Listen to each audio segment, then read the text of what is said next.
Bom, boa noite. Hoje o nosso tema de como não compreender Lacan. A gente deu títulos. Títulos são sempre bizarros. Eu sempre digo que eles nem sempre representam aquilo que a gente quer falar ou que quer transmitir. Ele nem sempre representa o nosso discurso. Psicanalizar, a leitura do escrito. Quer dizer, psicanalizar é fazer a leitura do escrito. Nós colocamos escrito com E maiúsculo porque a obra de Lacan se chama Escritos, né? Temos os escritos e os pós-escritos, né? E finalmente é o que ele escreveu. E finalmente nós temos os seminários que foram falados e reproduzidos pelo genro dele, pelo Jacques Alain Miller, né?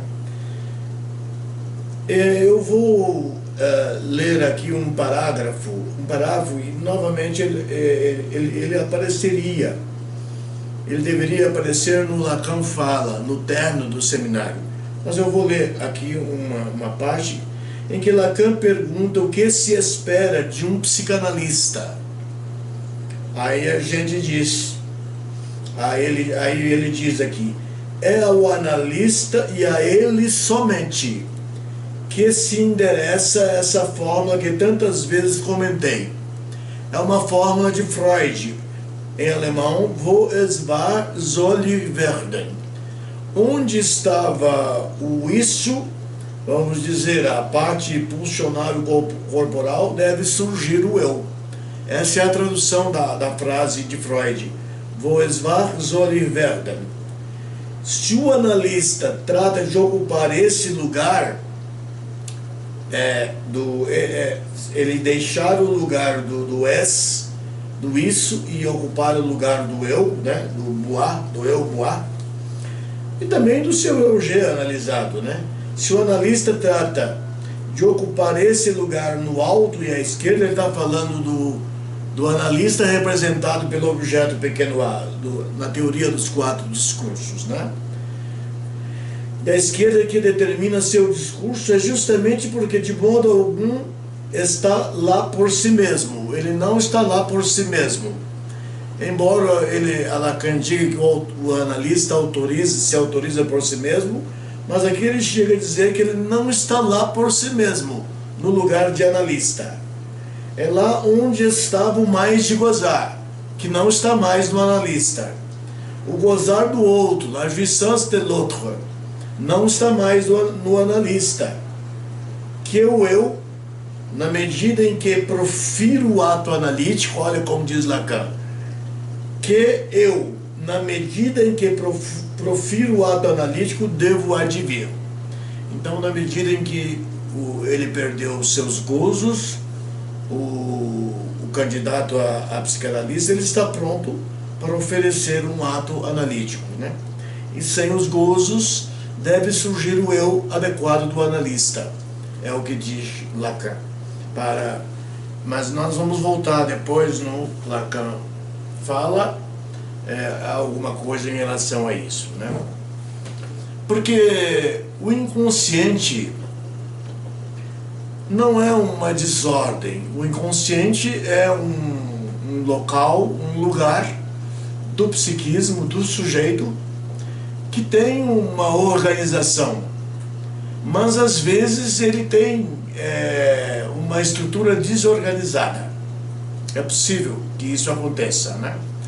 Então fazer a escuta é muito difícil.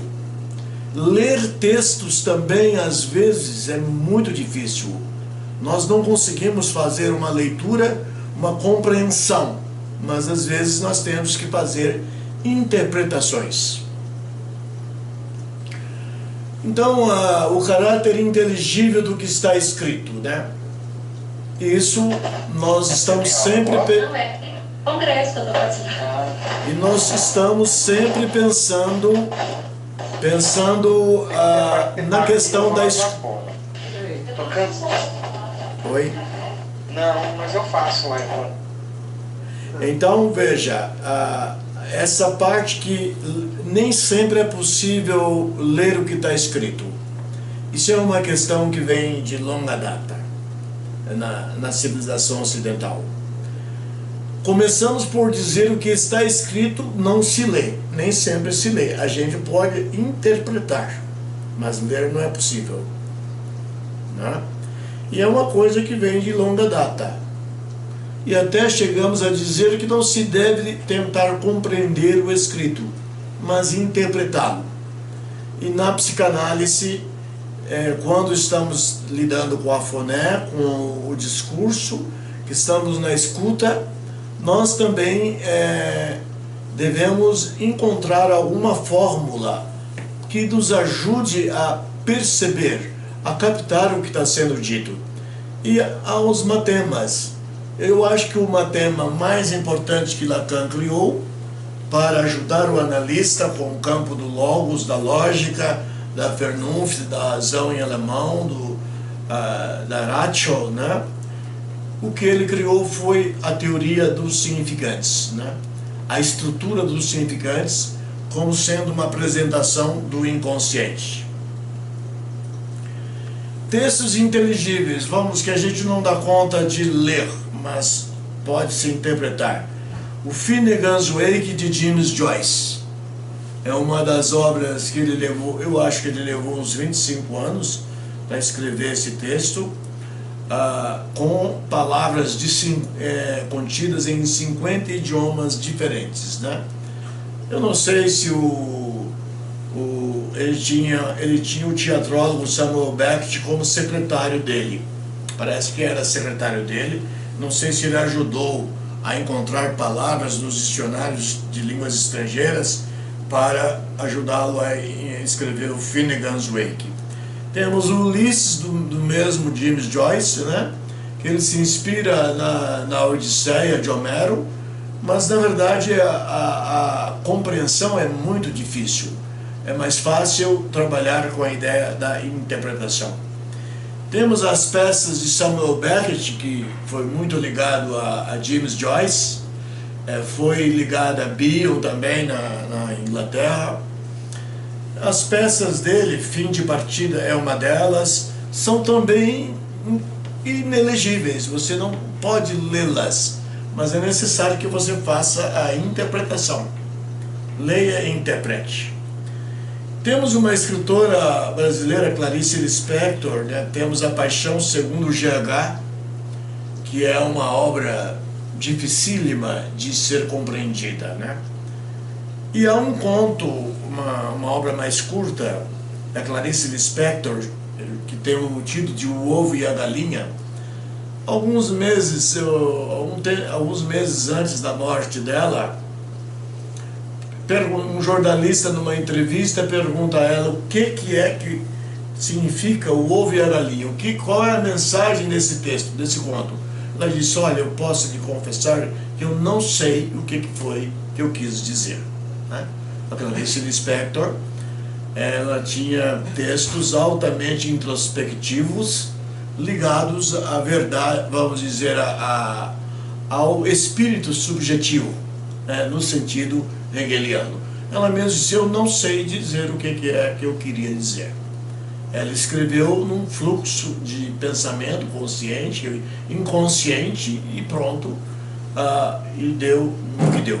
É uma escritora que veio da Ucrânia, né, quando tinha 2 anos, foi criada em Pernambuco, depois passou a viver no Rio de Janeiro, morou em alguns países, né. Clarice Lispector é traduzida, acho que em 30 países diferentes, é uma escritora bastante conhecida na literatura brasileira, né? A historicidade do escrito. A escrita, nós temos a escrita pura, ligada à matemática, e temos a escrita em que há afetos associados. Aliás, Lacan, no último seminário, eu citei a afirmação de Lacan, que só existe um afeto, que ele toma várias faces, vários avatares, mas o afeto é único. Talvez ele venha da mistura da pulsão de vida e da pulsão de morte, né? E o afeto, obviamente, mais famoso, mais engrandecido pela filosofia, pela psicanálise, e pela psiquiatria também, vem desde Søren Kierkegaard, o filósofo dinamarquês, né? Passando por Heidegger na obra Ser e Tempo, passando pelos filósofos existencialistas franceses, como é Sartre, né? Enfim, então nós temos também a angústia na obra de Kafka, ela tem um lugar muito especial.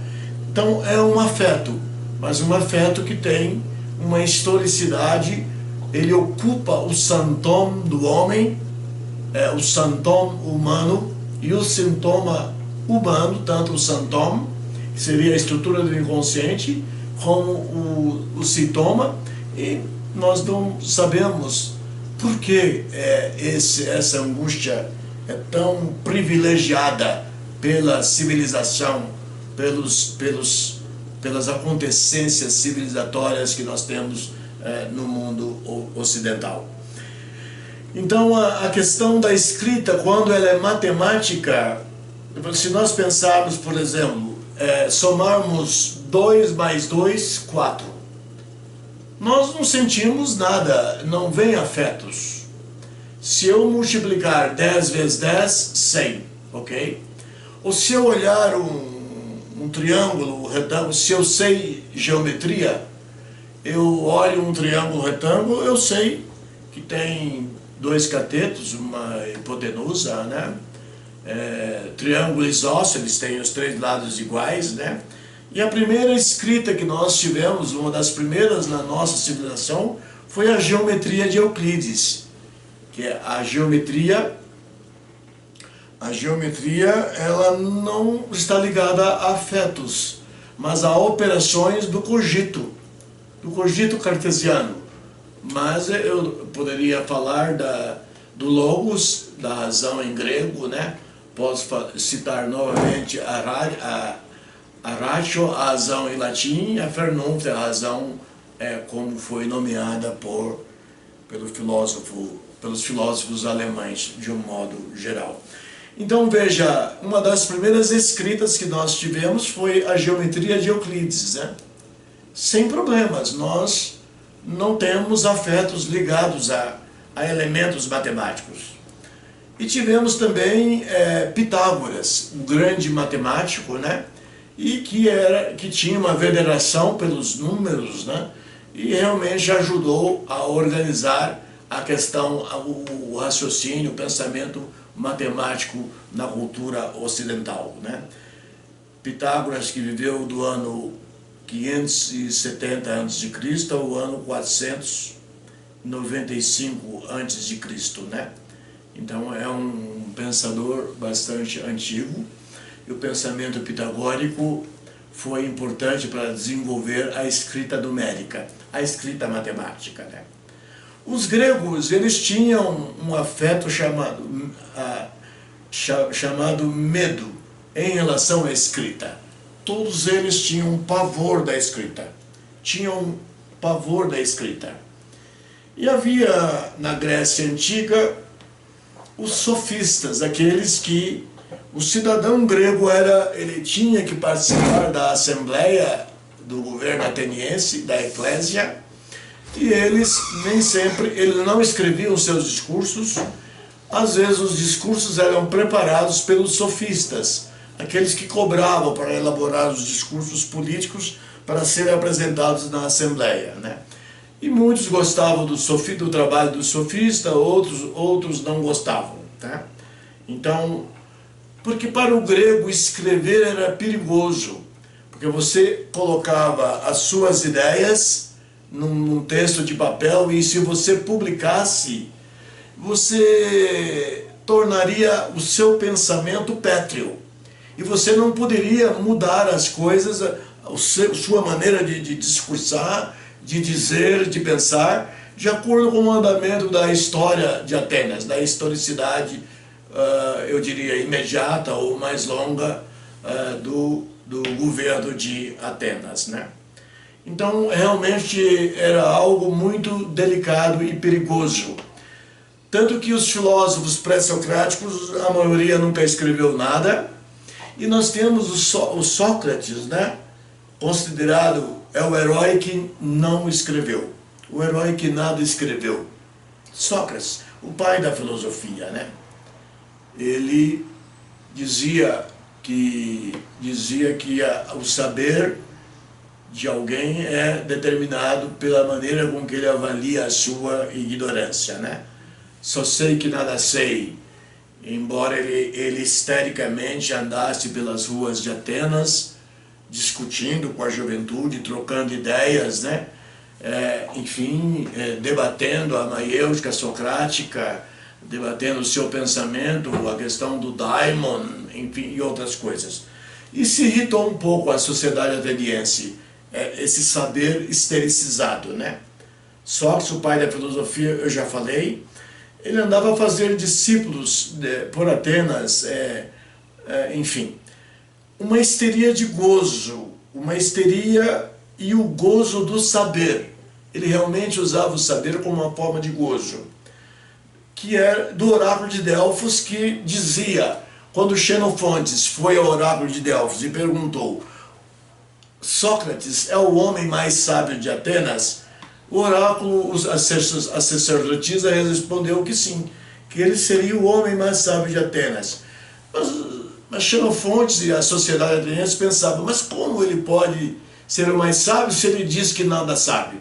Que ele só sabe sobre o desejo, que ele sabe sobre o daimon dele. Daimon seria uma espécie de anjo da guarda, um deus particular, né? E, enfim, ele diz, não, eu não sei nada. Sendo sábio e negacionista, quer dizer, ele negava o saber dele, não escreveu nenhuma linha. E mantinha uma rivalidade crítica com os sofistas, aqui, escritores de discursos para a Assembleia Ateniense. Então, com os sofistas ele tinha uma grande rivalidade. E, portanto, ele não escrevia discursos para os... Ele nunca escreveu nada e nunca ajudou os cidadãos nas suas batalhas parlamentares na Eclésia, na Assembleia de Atenas, né? O início do escrito. Platão, é incrível que Sócrates é incriminado de alguns crimes, crimes contra a democracia, principalmente porque ele era contra a democracia, o sistema de governo democrático. Ele foi julgado por um tribunal de 600 juízes e condenado à morte, a tomar a taça de cicuta.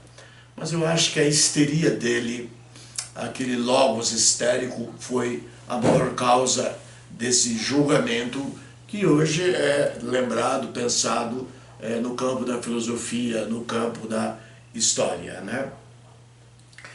Mas só depois de Sócrates que começa a escrita, com Platão. O próprio Platão começa a escrever, ele escreve os diálogos. Mas os diálogos estão sempre alguma outra personagem e Sócrates é um dos dialogantes. Ele atribui tudo que ele escreve a Sócrates, Platão, porque talvez ainda houvesse algum perigo, algum risco em escrever alguma coisa, né? Jacques Derrida, o grande filósofo da desconstrução francês, Jacques Derrida, em seu escrito no seu livro A Farmácia de Platão, um livro denominado A Farmácia de Platão, ele discorre sobre a história da escrita, né? Ele discorre sobre a história da escrita.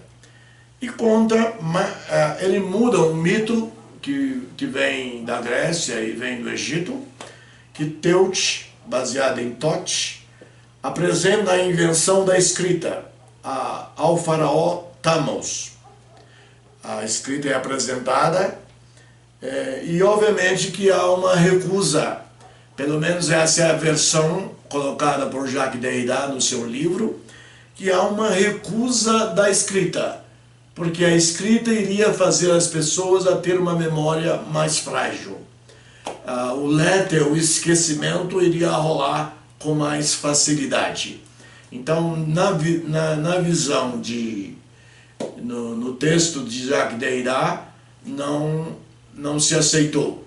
Mas há no mito a ideia de que o Deus maior do Egito teria finalmente autorizado o faraó a utilizar a escrita, né?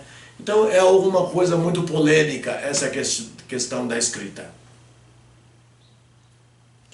Dialética da escrita. Para os gregos pré-socráticos, eu já andei dizendo aqui, registrar as ideias em escrita era algo muito perigoso.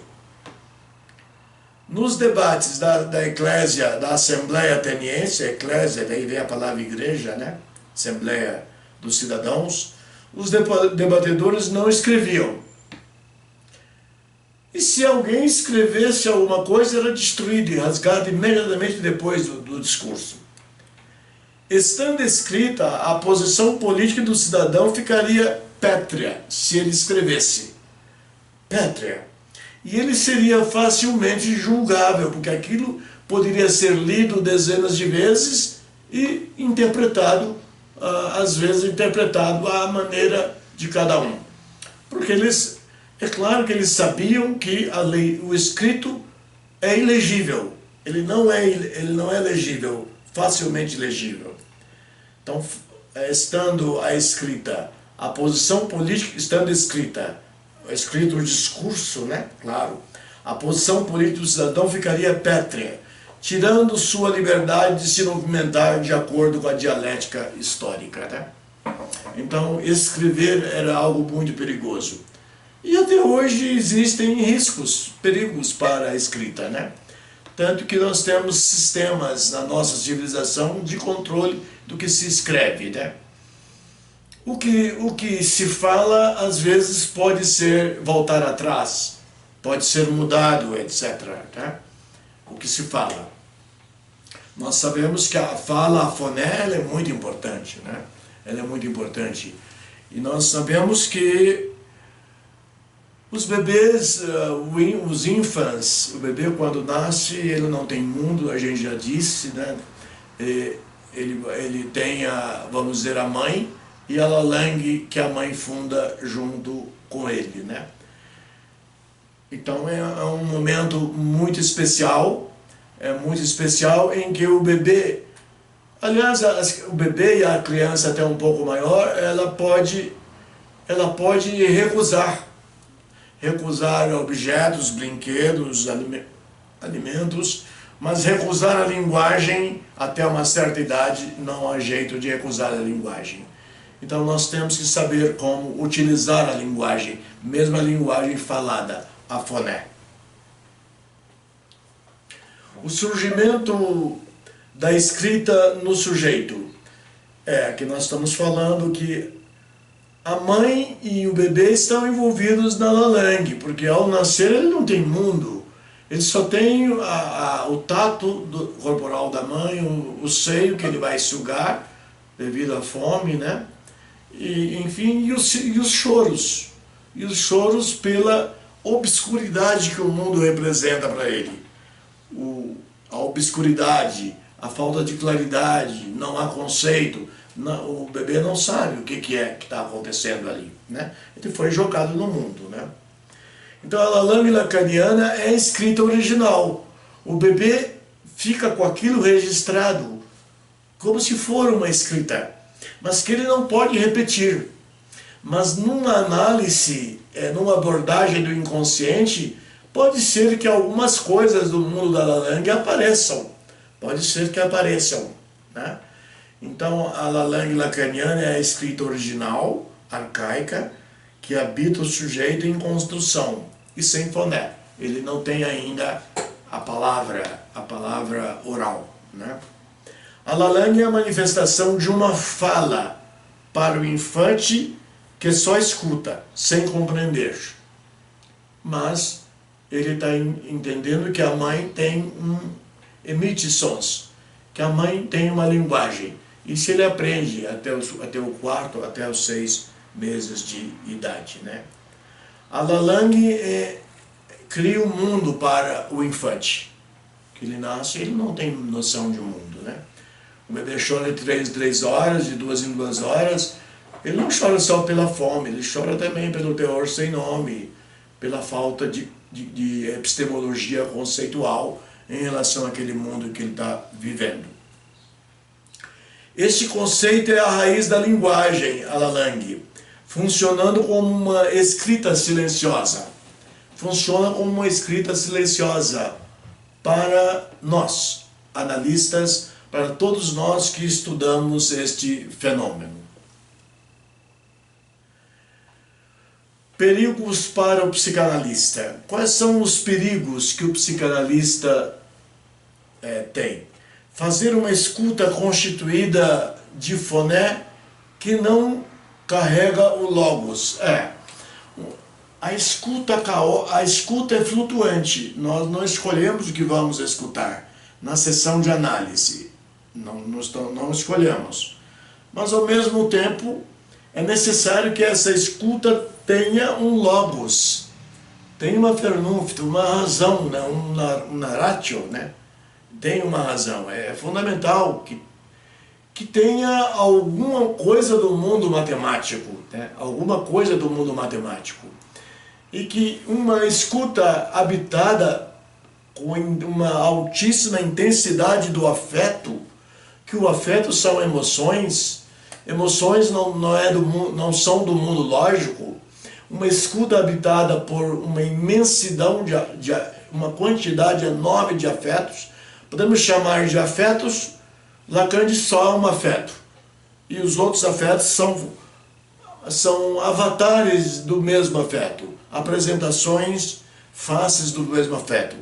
Se nós escutarmos um discurso do analisando, associação livre habitada por um excesso de afeto ou afetos, é complexo. É difícil para o analista compreender de que se trata, de que o sujeito do inconsciente está falando. Então é necessário uma estrutura matemática. Então nós temos que criar um cogito organizado, né?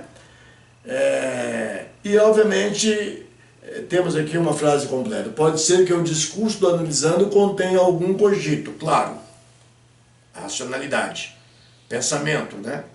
Todavia mesclado ao caos da homilia. Homilia é discurso, né? Às vezes o caos do discurso predomina.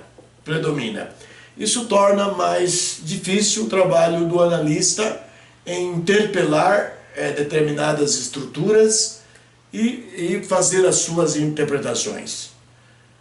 Lacan tem uma saída para esta situação de eventual caos nas produções do inconsciente. Ele estuda a gramática geral, né, de Ferdinand de Saussure, que é o criador da teoria dos significantes. E ele resolve trazer o significante para o campo da psicanálise, né? Então, em vez de uma linguagem bruta, nós vamos escutar os significantes. Um significante sozinho nada significa. Assim como uma palavra, uma frase, um capítulo, às vezes de um livro inteiro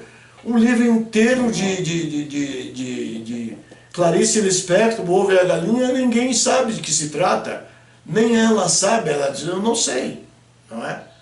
Então ele cria a teoria do significante, ele não cria, ele elabora, muda a teoria de Ferdinand de Saussure. Um significante sozinho não vale nada, mas uma cadeia de significantes já tem sentido, porque um significante faz sentido para outro significante.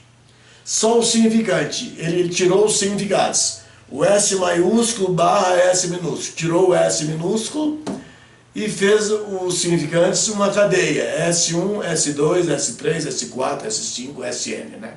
Então um significante só tem sentido para outro significante. Nós escutarmos um significante sozinho, ele não tem muito valor. A não ser que o analista acrescente um significante de si mesmo e faça uma cadeia. Os significantes são muito poucos, ok. O analista pode utilizar significantes seus para construir uma cadeia de significantes que Lacan chama no livro 4 dele, os conceitos fundamentais da psicanálise, ele chama de autômato.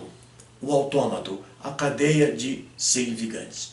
Os significantes do analista também entram às vezes para interpelar aquela estrutura que está sendo levada através do discurso e encontrar uma solução para o problema através da interpelação do analista, que chama-se interpretação no campo da transferência, né? No campo do amor transferencial.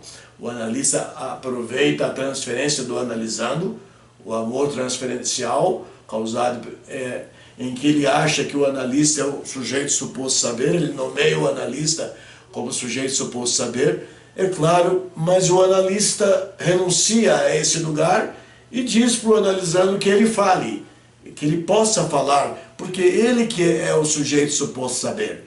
Ele não diz, o analista não diz isto, mas todos nós pensamos quando estamos numa entrevista inaugural ou preliminar de um tratamento psicanalítico, né? Eu diria, para não haver muita dialética, que tanto o analista como o analisando são sujeitos supostos saber, né? O analisando sabe muita coisa de si mesmo, sabe expressar, sabe dizer, mas os significantes, ele não sabe o significado dos significantes que ele coloca, daquilo que está recalcado. Recalques patogênicos, páticos, né? E recalques não páticos. Ele não sabe dizer o sentido, caberá ao analista construir o sentido através de sua interpretação e passar isso para o analisando. O que é o significante? Um significante isolado, eu estou repetindo para ficar bem especificado, um significante isolado, S1, não tem nenhum sentido. S2, S3, S4, aí sim, tem sentido, porque um acrescenta sentido para o seguinte, e assim continuamente. Um significante, a estrutura de significantes é matemática, eu disse isso antes, e ordenada pela escuta do analista. Ele ordena, automaticamente esses significantes aparecem no eu G dele, no inconsciente do analista, e vai para o campo consciente. Um significante só tem sentido para outro significante. S1 só tem sentido para S2. S2 só tem sentido para S3 e assim sucessivamente. O significante representa o sujeito para outro significante.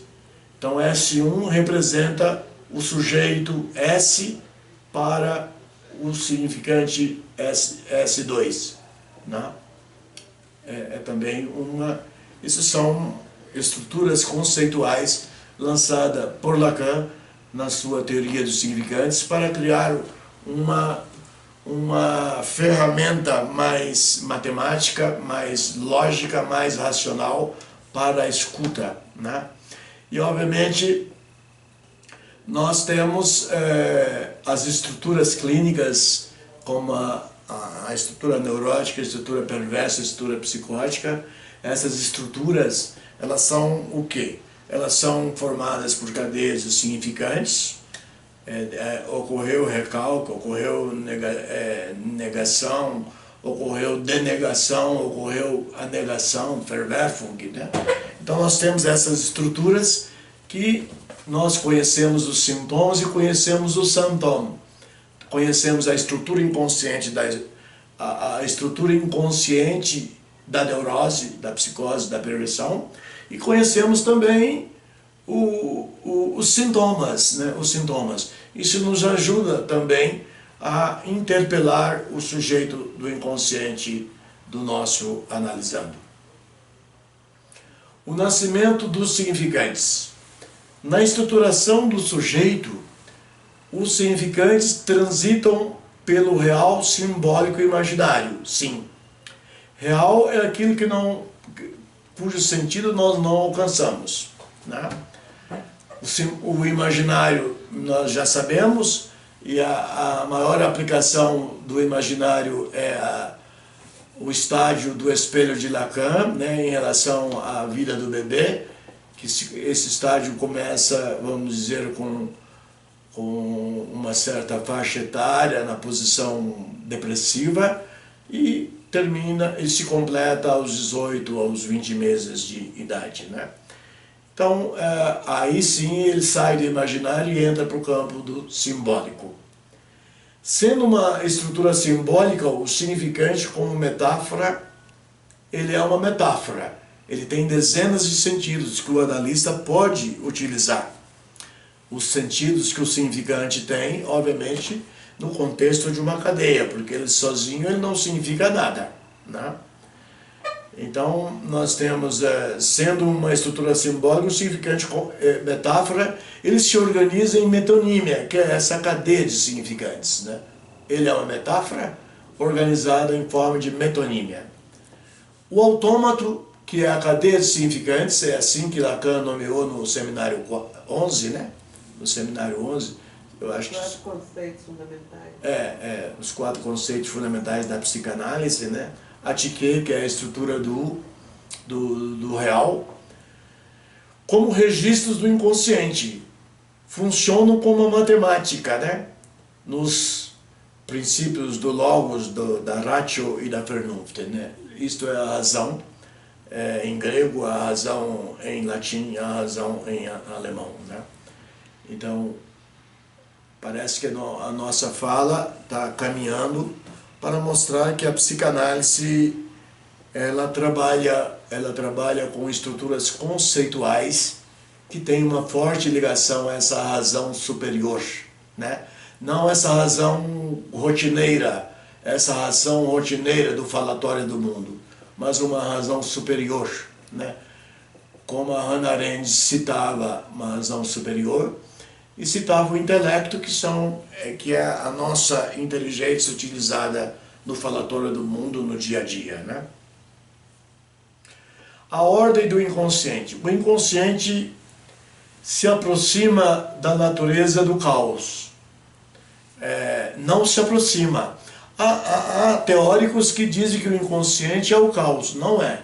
E tudo isso que a gente vem falando aqui é para defender o inconsciente como sendo uma ordem. Tanto que as estruturas clínicas, neurótica, perversa e psicótica, são mecanismos de defesa que o inconsciente adota, para ele não se desestruturar, para ele não implodir. O sintoma é uma saída, é um mecanismo de defesa. Então o analista escuta os sintomas e vai pensar no sintoma, na estrutura inconsciente que ordenou o aparecimento daquele sintoma. Então o inconsciente tem uma organicidade, uma lógica, uma matemática. É assim que nós lacanianos trabalhamos. Nós trabalhamos com essa noção de inconsciente. E Freud também nunca colocou o inconsciente como algo caótico. Ele sempre trabalhou com o inconsciente no campo da lógica, né? O significante é o elemento da ordem arquitetônica do inconsciente. Ele é da ordem arquitetônica do inconsciente, o significante. É através deles que se forma o inconsciente e utilizando o mecanismo do recalque, né, da Verdrängung, que é para as neuroses, da Verleugnung, que é da denegação, no caso das perversões, né, o sadismo, masoquismo, fetichismo, e a Verwerfung, que é a negação dos significantes, de um significante fundamental como o significante do nome do Pai, que Lacan veio a chamar de o significante do nome do Pai, que foi foracluído, que foi recusado, que não foi estruturado. Nós sabemos do papel que a mãe tem na gestação, no nascimento do bebê, na lalangue, até o fim da amamentação. É bastante trabalhoso o papel da mãe como mulher, mas o pai ele não tem tanto trabalho, mas ele ajuda a mãe, os pais modernos, né? Eu tenho pais que têm bebês em casa que fazem análise e eles ajudam a sustentar a energia da mãe. o desejo da mãe, le désir de la mère, o désir de l'enfant, o desejo de criança. Uma mulher sem um apoio fálico, ela tem dificuldade de segurar, realmente de cuidar do infant, do bebê, sozinha, acordando de 2 em 2 horas, de 3 em 3 horas. Ela acorda, mas ela tem o apoio fálico, o apoio pulsional, um apoio desejante por trás, que faz com que ela seja uma mãe suficientemente boa, segundo Winnicott, que diz que as mães, the mother good enough, a mãe suficientemente boa, e as mães que são excessivamente boas, não é o ideal para ele, é a mãe suficientemente boa. E as mães más também, nós tiramos fora, porque a mãe suficientemente boa é aquela que nomeia o pai, que permite que o pai exerça sua função simbólica como significante da lei, como mestre castrado, né? Como mestre castrado na gestão do Édipo, do complexo de Édipo e de outras estruturas que se formam, que aparecem, que vão contribuir para a elaboração e a construção do inconsciente, né? O afeto, e quando temos o significante, o afeto anda sempre por perto. Há sempre afetos por perto. Afetos bons e ruins. Eu falei em afeto como se fosse sempre uma coisa má? Não. Nem sempre. Há afetos considerados bons. O desejo seria um afeto bom, derivado da pulsão, né? É um afeto bom, a alegria, né? E nós temos um filósofo holandês, né? Eu não sei se ele nasceu em Portugal, em que ele escreveu a ética, a maneira dos geômetras, né? Em que ele fala de afetos bons, a alegria e outros afetos, né? A própria angústia é um afeto difícil de ser vivenciado, mas ele é parte da estrutura da formação do sujeito. O infante tem momentos de angústia, né? Porque ele não conhece o mundo, né? Ele tem momentos de angústia. E a mãe é que vai ajudar, através da identificação projetiva, a diminuir esse afeto angustiante, que é uma estranheza. Para o infante que acabou de nascer, não é uma estranheza, porque todo o mundo é uma estranheza. O mundo que ele não conhece, o mundo onde ele caiu, é uma coisa estranha. É um das Unheimlich, né, como denominou Freud no seu texto, que foi traduzido para o português como infamiliar. O último seminário foi sobre ele, né? O último seminário foi sobre ele. O infante vê tudo como sendo algo estranho, como um das Unheimlich. Só com o tempo que a mãe vai dando os conceitos pela Lalang, explicando e mostrando o mundo, e a criança vai diminuindo o seu terror sem nome. Então, o inconsciente, ele tem uma ordem no seu início, uma ordem no seu crescimento, na sua estruturação, e uma ordem, vamos dizer, no campo da psicanálise clínica, né? Uma ordem lá no setting analítico, uma ordem no divã. Ok? Eu estou mostrando aqui uma coisa, como a escrita é incompreensível. Essa imagem, todos viram essa imagem? Essa imagem é um ideograma chinês, é um ideograma do mandarim, né? E significa a palavra amor, tá certo? Então, eu sei porque nós andamos pesquisando esse ideograma, mas veja você, para escrever amor, olha que complicação, tá? Um chinês instruído fala em torno de 300 ideogramas, né? Para o chinês, o mandarim, vamos dizer, vulgar. Agora, o mandarim culto de alto nível são 20.000 ideogramas, né? É uma coisa complicada. Vejam vocês como a escrita é complexa, né? E eu coloquei a historicidade da escrita desde a antiga Grécia, né? Como o mundo vem lidando com isso em sua rotina no seu trabalho. Agora vamos aqui ver o Lacan fala. O que é demandado ao analista, já indicado em meu discurso da última vez. Com certeza não é o que corresponde a esse sujeito suposto saber. O analista, sujeito suposto saber. Na qual, se estendido como em geral é, talvez se entendido, houve algum problema na digitação, se entendido como em geral o é, um pouquinho desviadamente, pensou-se poder fundar a transferência. Veja vocês que o conceito de transferência é fundamental para que uma análise aconteça. Se alguém deita do divã e não tem transferência com o analista é uma latusa. Conceito que nós lançamos anteriormente. Ele é uma latusa. Ele é um objeto de esquecimento. Ele é um objeto de uso. Estou indo ao analista. Pago tanto por sessão. Mas não tem amor de transferência pelo analista. O analista é uma latusa. Portanto, ele não vai ajudá-lo a sair da situação que eventualmente ele está. Mas normalmente esses analisandos candidatos à psicanálise que transformam o analista em latusa são os famosos narcisistas, os grandes narcisistas, ok?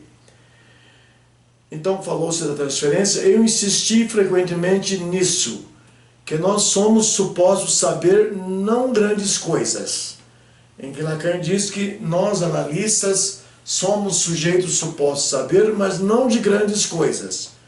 O que a análise instaura é justamente o contrário, é o que diz ele aqui, o Lacan. O analista diz aquele que está para começar. A pessoa chega, senta, o analista fala alguma coisa. Vá lá, diga qualquer coisa, vai ser maravilhoso.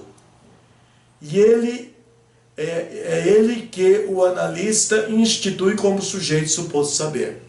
É o analisando, né? Que o analista nomeia como sujeito suposto saber. Mas o analista tem que ter o seu saber como uma estrutura que o segura, que cria um lugar psíquico para ele, né? Um saber teórico, um saber clínico, ele tem que saber. Mas aqui ele nomeia o analisando, o candidato à psicanálise como sujeito suposto saber. No início o analista não conhece a peculiaridade daquele humano que entrou no seu consultório. Ele vai conhecer isso depois. Então, nessa fase, o sujeito suposto saber é o analisando. Mas ele acredita que é o analista. Então, ele fala, vamos lá, diga alguma coisa, vai ser maravilhoso. É ele que o analista institui como sujeito suposto saber. Afinal, isso não se dá com tanta má fé. Lacan se diz que não é tanta má fé do analista, porque ele realmente é um sujeito suposto saber de sua própria realidade clínica, sem interpretações, vamos dizer, refinadas. Por isso que Lacan utiliza a palavra má fé. Afinal, isso não se dá com tanta má fé. No caso presente, o analista não pode se fiar em qualquer outro. E a transferência e na transferência se funda isto. Há um cara que me diz, a mim, grande babaca é o Lacan, né? Que me comporte como se soubesse de que se trata. Posso dizer, seja lá o que for, isso sempre vai dar em alguma coisa. Lacan diz que ele pode dizer o que ele quiser. Se o analisando relata um sonho e diz que apareceu tais figurações humanas, aí a pessoa diz, o analista diz, houve uma figuração humana, é a sua mãe. Mas o analisando discorda, mas vai funcionar a interpretação do analista. Essa interpretação que é uma interpelação, ela vai funcionar, não é? Então não tem obrigatoriamente tem que haver uma coincidência de interpretações. Mas com o andar da carruagem, aqueles que estão analisando há muito tempo na análise, as interpretações coincidem. Seja ela uma iniciativa do analista ou uma iniciativa do próprio analisando, né? Então ele diz aqui, e a transferência se funda nisto. Há um cara que me diz a mim, grande babaca, que me comporte como se eu soubesse de que se trata. Posso te dizer lá o que for, é aqui que nós estávamos, né? E isso sempre vai dar em alguma coisa. Isso não lhes acontece todo dia. Há bons motivos para causar transferência. O analista, obviamente, tem que ser empático, educado, receptivo, né? Freud servia chazinho para os seus pacientes, né? Ele costumava servir chazinho, não café, porque café não é muito comum na Europa, né? Mas o chá que é bastante comum. Então ele deve, o analista, ajudar a originar a transferência, né? O que define o analista? Já o disse, sempre disse, desde sempre, simplesmente ninguém jamais compreendeu nada sobre essa pergunta. O que define o analista? E além disso, naturalmente, a culpa não é minha. Lacan diz, não, a culpa não é minha, porque não entendem o que é o analista. Análise. Eis o que se esperava de um analista. Eis o que se espera de um analista. A análise, né? Se espera análise. E a análise ele tem que estar preparado. Ele tem que estar livre do gozo do outro, la jouissance de l'autre. Ele tem que se livrar de la jouissance phallique, do gozo fálico, do pli de jouir, do mais de gozar, e chegar ao objeto pequeno a, que é o que o representa no discurso analítico, né? O analista precisa de chegar lá, né? Então vejam vocês, o que define o analista? Já disse, sempre disse, desde sempre, simplesmente ninguém jamais compreendeu nada. Além disso, naturalmente, a culpa não é minha, além disso não é minha. Análise, eis o que se espera de um psicanalista, é análise. É melhor o verbo se espera, e não no passado. Mas o que se espera de um psicanalista? Evidentemente, seria preciso tratar de compreender o que se quer dizer com o analista, né? O analista é o mestre castrado através da análise didática, da teoria, né? E que viajou pelo espírito subjetivo, né? Pelo sujeito humano, né? Enfim, viajou teoricamente e viajou também no mundo da clínica, das estruturas clínicas, né? Porque as estruturas clínicas são um presente que o analista recebe, né? Ele recebe uma estrutura neurótica, uma estrutura perversa, uma estrutura psicótica, ou às vezes um misto de estruturas clínicas, né?